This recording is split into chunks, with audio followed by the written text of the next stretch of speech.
students, myself Rishi Chatwani. I am a chartered accountant and assistant professor in government college. इन दिनों में हम कर रहे हैं कॉमर्स स्कूल लेक्चरर सीरीज। उस सीरीज में ये हमारा 19वां वीडियो है। आज भी अपन एक सैम्पल पेपर सॉल्व करेंगे। चलिए, सैम्पल पेपर का पहला क्वेश्चन कहता है the mean and standard deviation of the two factories are provided below. अब आपको दो फैक्ट्रीज के बारे में बताया है, एक सी फैक्ट्री है, एक डी फैक्ट्री है। सी फैक्ट्री में 30 एम्प्लॉयज़ काम करते हैं।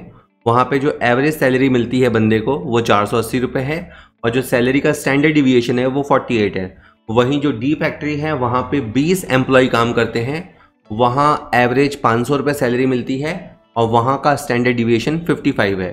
अब आपको इस क्वेश्चन में ये बताना है which factory has more consistent structure of employ salary. Factory में से इसने पूछा है कौन सी फैक्ट्री में आपका ज़्यादा कंसिस्टेंट स्ट्रक्चर है। तो कभी भी ये देखो आपको कंसिस्टेंसी बतानी हो ना तो फिर आपको क्या करना पड़ेगा, पहले मेक श्योर कि आपको CV निकालना पड़ेगा। ठीक है, CV मतलब कोफिशिएंट ऑफ वेरिएशन। ठीक है, ये डिस्पर्जन वाले चैप्टर से क्वेश्चन है जो मेजरमेंट ऑफ डिस्पर्जन होता है।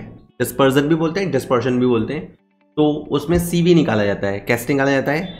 Standard deviation upon mean into 100, इस तरह से। अब अगर पहली फैक्ट्री को देखें तो पहली फैक्ट्री का स्टैंडर्ड डिविएशन है आपका 48 और मीन है आपका 480। अगर इसको सॉल्व करते हैं तो आपका आता है 10%। तो कोफिशिएंट ऑफ वेरिएशन है 10%। दूसरे की बात करें, ये तो आया आपका पहली फैक्ट्री यानी सी फैक्ट्री का। और अगर अपन डी फैक्ट्री की बात करें तो इसका जो स्टैंडर्ड डिविएशन है 55 और इसकी जो एवरेज सैलरी है वो है 500। यस, और अगर इसको सॉल्व करें तो ये आता है आपका 11%। तो आराम से सी जो है वहाँ पे वेरिएशन है 10% और डी में वेरिएशन है 11%। यानी जो सी फैक्ट्री है, सी फैक्ट्री में वेरिएशन कम है। ठीक है, जहाँ वेरिएशन कम होता है वहाँ कंसिस्टेंसी ज़्यादा होती है। तो इसने यही पूछा था कि कौन सी फैक्ट्री मोर कंसिस्टेंट है, दोनों में से किसकी संरचना में अधिक संगतता है। तो मेरे को सी आंसर चाहिए। अब गलती बच्चा क्या करेगा, सी आंसर चाहिए तो उठा के सी लगा देगा। नहीं, सी फैक्ट्री ये वाला आंसर है। तो आपका आंसर इसका ए होगा, क्योंकि ए ऑप्शन में लिखा हुआ है कि सी फैक्ट्री में ज़्यादा संगतता है, वो बिल्कुल सही है। तो इसका आंसर ए आएगा। ठीक है, सिंपल सी बात है। बट कई बार क्या होता है, अपनी इतनी सिली मिस्टेक्स होती हैं कि आता क्वेश्चन अपन गलत कर देते हैं। ये तो अभी फैक्ट्रीज के नाम CD है, लाइक ABCD होता, 4 नाम होते, तो शायद आंसर में ही लिखते लिखते अपन कंफ्यूज हो जाते। तो खैर आप तो नहीं होंगे, बट मैं एक बात बता रहा हूँ। खैर चलिए नेक्स्ट देखते हैं। Which one of the following is a method of discharge of contract. इनमें से कौन सी अनुबंध समाप्ति की विधि है। तो जो अपना इंडियन कॉन्ट्रैक्ट एक्ट 1872 है वहाँ से ये क्वेश्चन है कि आप किसी कॉन्ट्रैक्ट को कैसे डिस्चार्ज कर सकते हैं, कैसे ख़त्म कर सकते हैं। डिस्चार्ज बाय परफॉर्मेंस ये एक तरीका है और ये सबसे अच्छा तरीका होता है। अगर आपने एक कॉन्ट्रैक्ट कर लिया है तो आप परफॉर्म कीजिए, जो आपने वादा किया है, वचन मतलब प्रॉमिसेस लिए दिए हैं उनको पूरा कीजिए। अगर मान लो मैंने किसी को प्रॉमिस किया है कि मैं आपसे 2000 रुपये लूँगा और आपको ये कोर्स कराऊंगा, तो ठीक है, मैं कोर्स करा दूं और वो मुझे 2000 रुपये दे दे, दोनों पार्टीज अपना अपना प्रॉमिस परफॉर्म कर दें, तो वो कॉन्ट्रैक्ट को डिस्चार्ज करने का सबसे सुंदर तरीका होता है। दूसरा तरीका है म्यूचुअल अग्रीमेंट। कई बार पार्टीज अग्रीमेंट करके कॉन्ट्रैक्ट को एक्सटेंड कर देती हैं या कॉन्ट्रैक्ट्स की टर्म्स एंड कंडीशन को चेंज कर देती हैं। ऐसा करके भी पुराने कॉन्ट्रैक्ट को डिस्चार्ज कर सकते हैं। तो यानी आपसी सहमति से, म्यूचुअल अग्रीमेंट से भी कॉन्ट्रैक्ट को डिस्चार्ज किया जा सकता है बाय ऑपरेशन ऑफ लॉ। बिल्कुल, कभी कभी ऐसी स्थिति उत्पन्न हो जाती है कि लॉ ऑपरेट हो जाता है और कानूनन किसी कॉन्ट्रैक्ट को डिस्चार्ज समझ लिया जाता है। मान लीजिए कोविड पैंडेमिक की वजह से कोई सिचुएशन हो गई, तो हो सकता है किसी की रेलवे बुकिंग कैंसिल हो गई हो, किसी की एयरलाइन बुकिंग कैंसिल हो गई हो, तो वो कॉन्ट्रैक्ट टर्मिनेट हो सकता है कानून के लागू होने की वजह से। ऐसा भी हो सकता है। तो ये कॉन्ट्रैक्ट के डिस्चार्ज होने के सारे तरीके हैं, इसलिए इसका आंसर डी आएगा। उपरोक्त सभी इसका आंसर रहेगा। नेक्स्ट क्वेश्चन कहता है the balance of the joint life insurance policy reserve account should be. ध्यान से नाम पढ़िए, joint life insurance policy reserve. तो एक होता है जॉइंट लाइफ पॉलिसी और एक वर्ड होता है जॉइंट लाइफ पॉलिसी रिजर्व। ये इसकी बात कर रहा है। तो इसका जो अकाउंट का बैलेंस होता है वो किसके बराबर होता है? ऑप्शंस हैं। To the amount of total premium paid, हमने जो प्रीमियम चुकाया कुल मिलाकर उसके बराबर।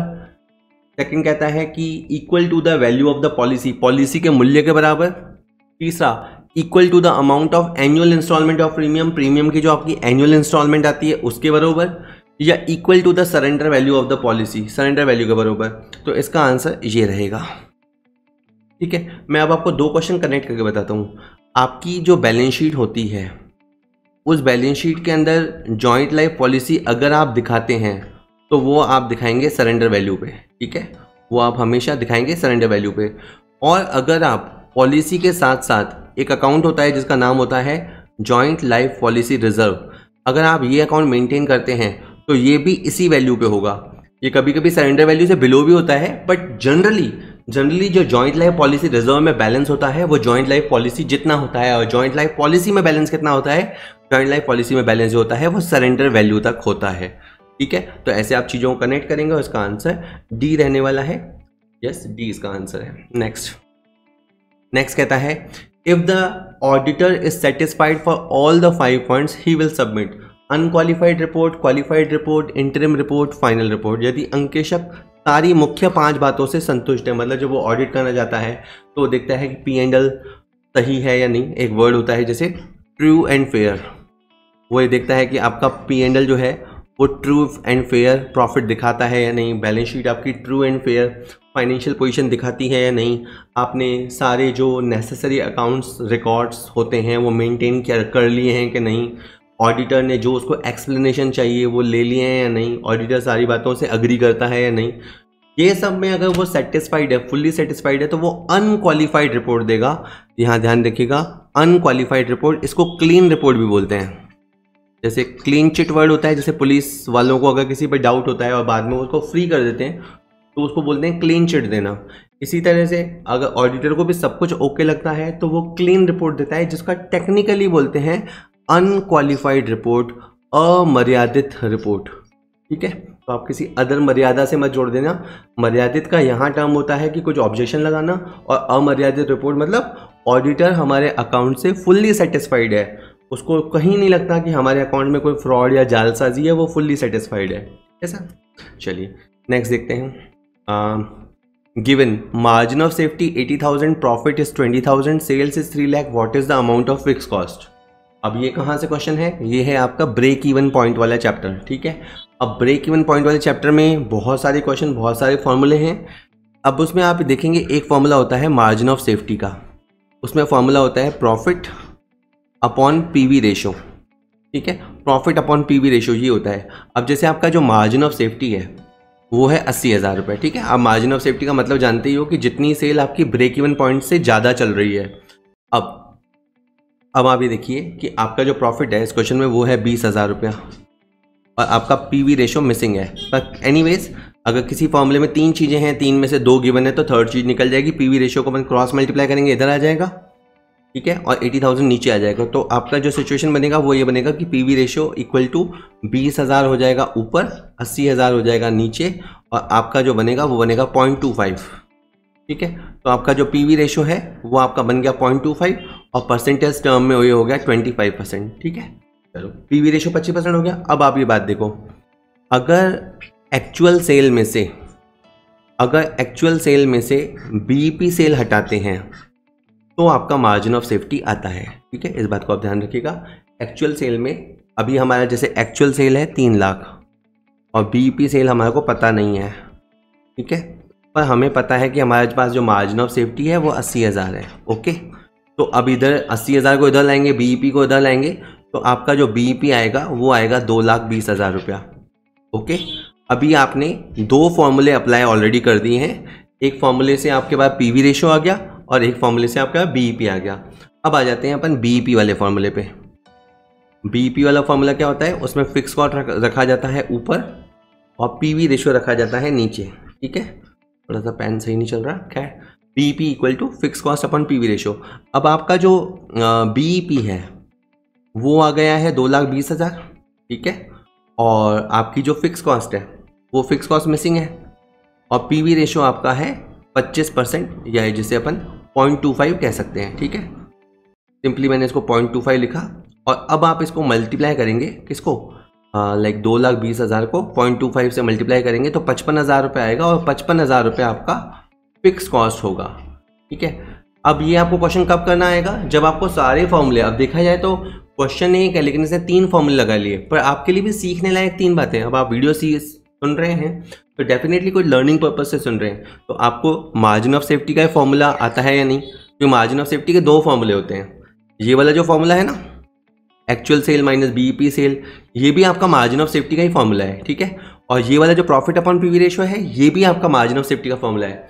इन दोनों से आपको कुछ ना कुछ पता लगा, यहाँ से आपको पीवी रेशियो पता लग गया, यहाँ से आपको ब्रेक इवन पॉइंट पता लग गया, और इसकी मदद से आप फिक्स कॉस्ट पता कर लोगे। ठीक है, और बाय द वे अपन इसको चाहें तो क्वेश्चन को टेबल बना के भी सॉल्व कर सकते हैं, जो आपकी ये वाली टेबल होती है, sale minus variable cost equal to contribution minus fix cost equal to profit. ये वाली टेबल बना के भी आप इस क्वेश्चन को सॉल्व कर सकते हैं। बाय द वे इसका आंसर 55,000 रुपये रहेगा, सी इसका आंसर रहेगा। ऑलमोस्ट हर वीडियो में आप ये मार्केटिंग क्लिप देखते होंगे, और मैं एक बात आपको इन जनरल बताता हूँ कि कई बार जो इसका प्राइस है, जो मात्र 249 रुपीज़ है, उसको देख के लाइक लोगों को लाइक ये लगता है कि नहीं इतना सस्ता नहीं होगा या फ्रॉड होगा, या लाइक 249 के अंदर 50 सैम्पल पेपर या 7,500 मल्टीपल चॉइस क्वेश्चन कौन देता है। बट ये बिल्कुल जेन्युइन है। आप जो अगर हमारा कॉमर्स पॉइंट ऐप डाउनलोड करेंगे तो आप ये पाएंगे कि मात्र इतनी कम कीमत पे ही ये पूरे 7,500 MCQ अवेलेबल है, और ये क्वेश्चन हिंदी मीडियम और इंग्लिश मीडियम दोनों में है, यानी हर क्वेश्चन हिंदी इंग्लिश दोनों में दिया गया है। तो आप किसी भी भाषा से आते हो, किसी भी बोर्ड से आते हो, आपको कोई दिक्कत इसके अंदर आने वाली नहीं है।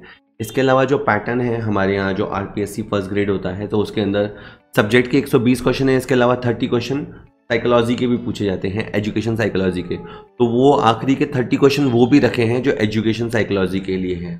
ठीक है, तो इस तरह से है। इसके अलावा एक मैं आपको थोड़ी सी बात और बता रहा था कि अब हमने इसके अंदर नोट्स भी देना शुरू कर दिया है। जो सैम्पल पेपर्स तो हैं ही हैं, और कॉम्प्लीमेंट्री अब हम हर चैप्टर वाइज नोट्स अपलोड कर रहे हैं, जैसे कॉस्टिंग का हुआ, स्टैटिस्टिक हुआ, ऑडिट हुआ, जितने भी नोट्स हैं, जितने भी टॉपिक्स हैं, मैं मानता हूँ लगभग 50 से 60 टॉपिक होते हैं, तो एक एक करके हम उनके नोट्स भी अपलोड कर रहे हैं, और वो बिल्कुल फ्री ऑफ कॉस्ट अवेलेबल हैं। तो थोड़े बहुत नोट्स से भी आपको हेल्प मिल जाएगी। और मेन, अगर आपने प्रैक्टिस कर रखी है तो आपकी प्रैक्टिस कितनी अच्छी है या नहीं है, वो आपको इन क्वेश्चनों को लगा के मिलेगा। दबा के क्वेश्चन कीजिए, बहुत सारे क्वेश्चन कीजिए और जॉब पाइए। एक और बात, नॉट ओनली ये केवल ऐसा नहीं है कि केवल राजस्थान के लोगों के लिए रेलिवेंट है। अगर आप किसी भी स्टेट में अगर आप स्कूल लेक्चरर की तैयारी कर रहे हैं तो ये टॉपिक होते हैं, 2-4 टॉपिक ऊपर नीचे कम या ज़्यादा, पर मोर और लेस यही टॉपिक हुआ करते हैं। तो ये बहुत यूज़फुल रहने वाले हैं। अगर कोई टॉपिक ऐसा है जिसके जो कवर नहीं होता है तो आप मुझे ये व्हाट्सअप नंबर आता है बार स्क्रीन पे, आप उस पर व्हाट्सएप कर दिया करो। कोई क्वेश्चन में अगर आपको डाउट आता है तो आप वो मुझे भेज दिया करो, मैं समय रहते ही उसका सोल्यूशन आपको करा दूंगा। और बाकी ये क्वेश्चंस, एक और जनरल क्वेरी रहती है कि सर इसका PDF मिल जाएगा क्या, तो सर PDF नहीं मिलेगा, आपको ऐप के अंदर ही ये क्वेश्चंस देखने होंगे, वहीं पे आपको क्वेश्चन लगाने होंगे, और जितनी बार आप क्वेश्चंस करना चाहें आप कर सकते हैं। ठीक है, लेकिन PDF के तरह सॉफ्ट कॉपी अवेलेबल नहीं हो। 48 क्वेश्चन कहता है variable cost per unit decreases if units increases, decreases if unit decreases, और भी ऑप्शन दे रखे हैं। मैं क्वेश्चन को अभी शुरू करूँ उससे पहले मैं आपको बताता हूँ, जनरली जैसे ही हम वेरिएबल कॉस्ट सुनते हैं और खास करके परिवर्तनशील लागत सुनते हैं तो हमें लगता है वो कॉस्ट जो बदल जाती है। वेरिएबल कॉस्ट वो होती है जो बदल जाती है, प्रोडक्शन के बढ़ने पे बढ़ जाती है, प्रोडक्शन के कम होने पे कम हो जाती है।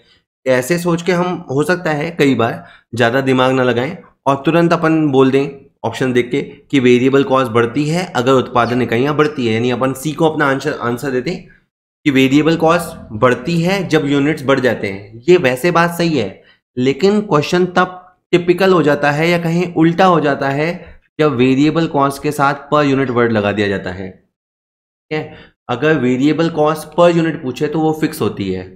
Okay, listen to me carefully, confuse मत होना। वेरिएबल कॉस्ट जो होती है वो अमाउंट वाइज बदलती रहती है, राशि के तौर पे सोचें तो वो बदलती है, प्रोडक्शन के साथ साथ बदलती रहती है। लेकिन अगर उसे पर यूनिट वाइज सोचोगे तो वो पर यूनिट वाइज फिक्स होती है। कैसे, मैं बताता हूँ। सपोज कीजिए आपने 200 यूनिट बनाए और आपका 2,000 रुपये का खर्चा आया, और एक बार आपने 300 यूनिट बनाए और आपका 3000 का खर्चा आया, तो वेरिएबल कॉस्ट के पॉइंट ऑफ व्यू से तो ये बात सही है कि प्रोडक्शन बढ़ने के साथ ये बढ़ रही है। लेकिन अब आप गौर कीजिए, 2000 में आपने 200 यूनिट बनाए तो आपकी कॉस्ट कितनी हुई? 10 रुपया, 10 रुपया पर यूनिट। और 3000 में आपने कितने यूनिट बनाए? 300, तो अगेन आपकी कॉस्ट कितनी हुई? 10 रुपया। तो अगर वेरिएबल कॉस्ट पर यूनिट पूछी जाए तो वो फिक्स होती है। तो इसका आंसर इस क्वेश्चन में डी रहेगा, क्योंकि इसने वेरिएबल कॉस्ट प्रति इकाई पूछा है, परिवर्तनशील लागत पूछा है।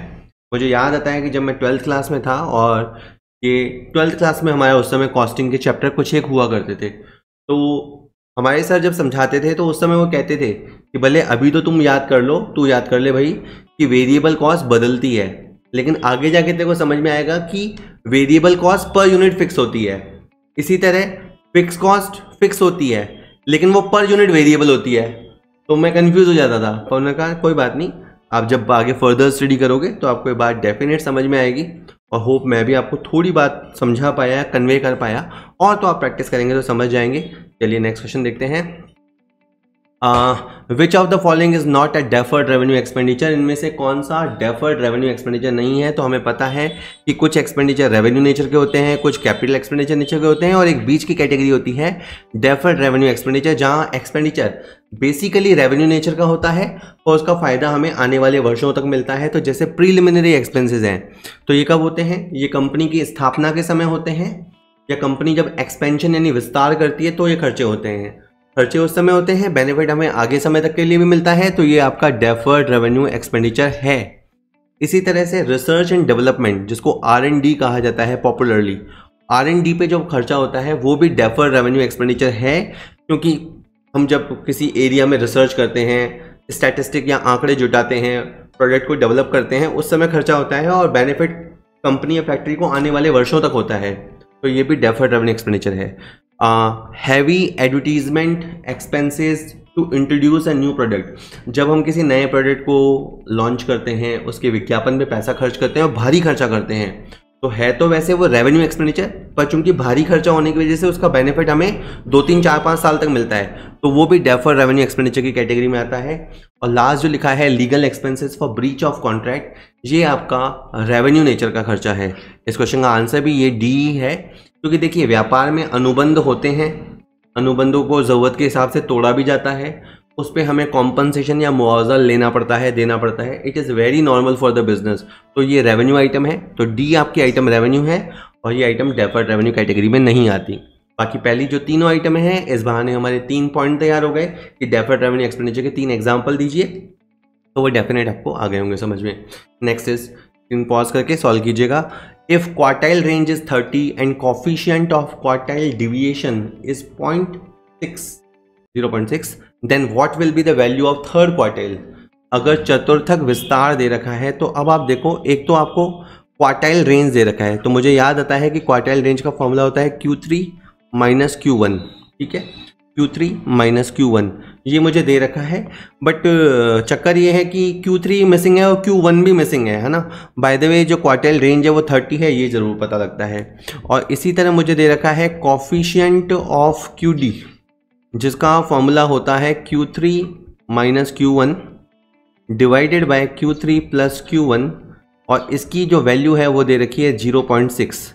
अगेन इसमें भी Q3 Q1, मुझे समझ में आ गया क्वेश्चन कि Q3 Q1 मिसिंग है, आपको भी समझ में आ गया। अब आप सोचो मैथमेटिकली कैसे सॉल्व करोगे। तो देखो इसमें इस तरफ आए तो Q3 माइनस Q1 गिवन है, ठीक है, इस तरफ बात कर रहा हूँ, Q3 माइनस Q1 गिवन है, तो उसका वैल्यू मुझे 30 पता है ना। Q3 माइनस Q1 मुझे 30 तो पता ही है, और Q3 प्लस Q1 मिसिंग है, तो कोई बात नहीं, Q3 प्लस Q1 रख देते हैं यहाँ पे, और यहाँ पे 0.6 है, क्रॉस मल्टीप्लाई करेंगे तो 0.6 यहाँ आ जाएगा, तो 0.6 जब नीचे आएगा तो यहाँ पे सॉल्व करने में 50 आ जाएगा। सर कैसे? 30 डिवाइडेड बाय 0.6 करोगे तो आपका यहाँ पे 50 आ जाएगा। तो मुझे Q3 प्लस Q1 की वैल्यू पता लग गई। अब ये सिंपल मैथ्स हो गया, जहाँ मुझे Q3 माइनस Q1 की वैल्यू भी पता है, और मुझे क्योंकि आपका 30 है और मुझे Q3 प्लस Q1 की वैल्यू भी पता चल गई जो कि 50 है, ठीक है। अब मैं सिंपली एलिमिनेट करता हूँ, ये माइनस का Q1 है और ये प्लस का Q1 है, Q1 से Q1 कैंसिल हो जाएगा, और ये 30 है और ये 50 है, तो यहाँ पे 80 है, और ये Q3 और Q3 है, तो दिस इज 2Q3, और इसमें से अपन Q3 की वैल्यू निकालेंगे तो Q3 की वैल्यू 40 आ जाएगी। तो आराम से आप क्वेश्चन को सॉल्व कीजिएगा। अगेन ये स्टैटिस्टिक का क्वेश्चन, डिस्पर्शन का क्वेश्चन, फॉर्मूले अगर आपको याद है, थोड़ी सी आपकी प्रैक्टिस है, डेफिनेटली आप क्वेश्चन हिट करेंगे। और आप याद रखिएगा एक एक क्वेश्चन इंपॉर्टेंट है। एक क्वेश्चन ही आपको भीड़ से आगे ले जाएगा, अलग करेगा। तो आपको एक एक क्वेश्चन की इंपॉर्टेंस समझनी होगी। बी बाय द वे इसका आंसर रहेगा, है ना। कभी भी 150 का क्वेश्चन का पेपर आता है तो 150 क्वेश्चन नहीं होते, वो एक बार में एक क्वेश्चन होता है। वहाँ पे आपको अपना फुल टू कंसंट्रेशन देना होता है, ठीक है सर। तो Q3 बाय 40 रहा। Next is accounting standard 2 is related to. अब AS2 का संबंध किससे है? तो जैसे कैश फ्लो स्टेटमेंट होता है उस पर आपका अकाउंटिंग स्टैंडर्ड 3 लागू होता है। जो डेप्रीशिएशन अकाउंटिंग होता है उस पर आपका अकाउंटिंग स्टैंडर्ड 6 एप्लीकेबल होता है। वैल्यूएशन ऑफ इन्वेंट्री है उस पर आपका अकाउंटिंग स्टैंडर्ड 2 होता है। और जो अकाउंटिंग फॉर FA है उस पर आपका अकाउंटिंग स्टैंडर्ड 10 एप्लीकेबल होता है। तो आपको अकाउंटिंग स्टैंडर्ड याद करनी चाहिए, एक साथ याद नहीं होते, रोज 5-5 याद करो, याद करने हैं। इन्वेंट्री का वैल्यूएशन कैसे होगा इसके बारे में जो नियम है वो अकाउंटिंग स्टैंडर्ड 2 में बताए गए हैं, ठीक है सर। चलिए, तो इसका आंसर सिंपली C रहने वाला है। यस, ये देखते हैं। क्वेश्चन कहता है 75 question, 100 minus operating profit ratio is equal to. Well, ratio analysis का क्वेश्चन है। तो मैं आपको सिंपल पूछता हूँ, सपोज कीजिए अगर आपका ऑपरेटिंग प्रॉफिट 20% है, अगर आपका ऑपरेटिंग प्रॉफिट 20% है तो उसका मतलब होता है कि आपकी ऑपरेटिंग कॉस्ट 80% है। इन अदर वर्ड्स, अगर आपका operating profit by the way 10% है तो इसका मतलब है आपकी ऑपरेटिंग कॉस्ट 90% है। और ऑपरेटिंग कॉस्ट को बताने वाले रेशियो का नाम क्या है? Operating ratio. ध्यान से, ऑपरेटिंग कॉस्ट को बताने वाले रेशियो का नाम है ऑपरेटिंग रेशियो। तो यस, जैसे ही आप 100 में से आप प्रॉफिट एलिमेंट हटा दोगे तो आपका कॉस्ट एलिमेंट आ जाएगा, ठीक है। और ऑपरेटिंग कॉस्ट को बताने वाला रेशियो होता है ऑपरेटिंग रेशियो। तो इसका आंसर सिंपली A रहने वाला है। बाकी ऑप्शंस आप पढ़ सकते हैं। और मैं तो हमेशा कहता हूँ जब भी मैं क्वेश्चन कराऊँ स्क्रीन पॉज करके आप क्वेश्चन को खुद सॉल्व किया करो। आज का लास्ट क्वेश्चन आने वाला है, the probability of cricket team winning match at Mumbai is 2/5 and losing match at Agra is 1/6. 7. The probability of the team winning at least one match. मान लीजिए इंडिया की टीम है और ये भी मान लेते हैं कि मुंबई में उसके जीतने के चांसेस हैं 2/5, तो हार जाने के चांसेस हैं 3/5। और अगर अपन आगरा की बात करें तो आगरा में 1/7 चांसेस हैं हारने के और 6/7 चांसेस हो गए जीतने के। अब यहाँ के जो फैंस हैं वो भगवान से प्रेयर कर रहे हैं कि भगवान कम से कम इंडिया एक मैच तो जीत जाए। तो इंडिया की टीम फॉर्म में चलती है, अब तो ऐसी प्रे नहीं करनी पड़ती। बट पुराने टाइम में हम ये प्रे करते थे यार भगवान 2 मैच हैं, कम से कम एक तो जीत जाए। व्हेन अ गाय सेइंग कि कम से कम एक तो जीत जाए, तो मन में क्या इच्छा है? या तो एक जीत जाए या 2 जीत जाए, है ना, ठीक है। और बुरा क्या है? हम एक भी ना जीतें। अब जरा समझिएगा, बुरा क्या है कि हम मुंबई भी हार जाएं और हम आगरा भी हार जाएं, ये बुरे से बुरा है, ठीक है। अब मुंबई के हारने की संभावना और आगरा के हारने की संभावना, तो 3/35 है दोनों मैच हारने की संभावना। आराम से 3/35 मल्टीप्लाई करने पे आया है, ये है दोनों मैच हारने की संभावना। इसे आप एक में से लेस कर दो तो 32/35 है कि हम कम से कम एक मैच तो जीतेंगे, इसकी संभावना, ठीक है। तो इन क्वेश्चनों को करने का, जो कम से कम वाले क्वेश्चन होते हैं ना, इनको करने का यही तरीका होता है कि पहले भाई जैसे आगरा और मुंबई में से आप कम से कम एक मैच जीतना चाहते हो तो पहले आप मैच न जीतने की प्रोबेबिलिटी निकाल दो, यानी दोनों मैच हारने की प्रोबेबिलिटी निकाल दो, ठीक है। और फिर उसे एक में से लाके लेस कर दो तो आपका आ जाएगा 32/35 इस क्वेश्चन के हिसाब से। ये है आप कम से कम एक मैच तो जीतोगे। बाय द वे इस क्वेश्चन को आप अलग तरीके से भी कर सकते हो। उसमें ये हो सकता है आप पहले मुंबई जीत जाओ, आगरा हार जाओ, और मुंबई हार जाओ, आगरा जीत जाओ, या आप मुंबई भी जीत जाओ, आगरा भी जीत जाओ। ये 3 केस बना के इन तीनों को जोड़कर भी आप अपना आंसर ला सकते हो। आंसर बाय द वे आ जाएगा।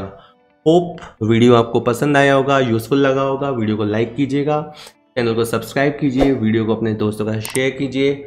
बहुत तैयारी हम करने वाले हैं, इस साल स्कूल लेक्चरर, अगले साल assistant professor. Thank you very much.